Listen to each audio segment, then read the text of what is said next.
Let's rank Jiu-Jitsu excuses. Betty Potter bought some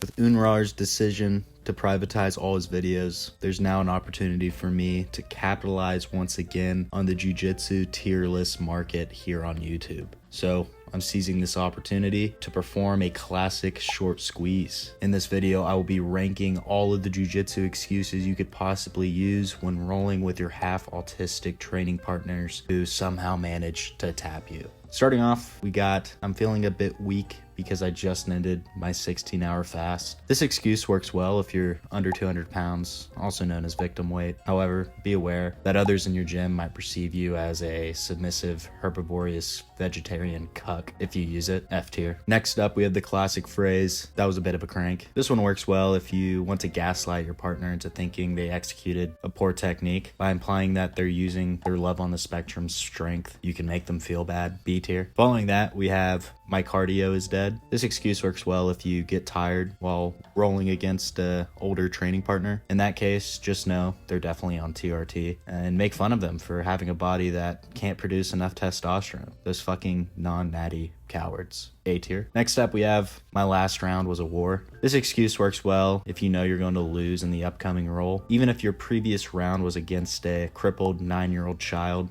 just go ahead and throw this one out there before the slap and bump. Now, if your opponent beats you, it really doesn't count towards the political gym ranking, C tier. Another classic is you're really strong. This is a good cop-out and also acts as a backhanded compliment. If you want to be meaner, you could say, hey fat fuck, could you ease up the weight of your flabby chicken gobble arms, S tier. Next up we have, hey man, that's not allowed at our gym. This is a good one to use on drop-ins or new students to the academy. Use their newbie arrogance to your advantage, insinuating that they only got you because you assumed they weren't going to commit to a certain submission. If you scare them off into not returning to the gym because they think the academy is full of a bunch of stupid fucking rules, even better. You now have one less person to worry about in the long term, C tier. Following that, we have the excuse, I was letting him work. This excuse comes in handy when you're rolling with a lower belt, and by the grace of baby Jesus's left nut, they lock up the perfect guillotine. As you pan to your left, you see your coach looking disappointed. Seems like you won't be getting promoted anytime soon.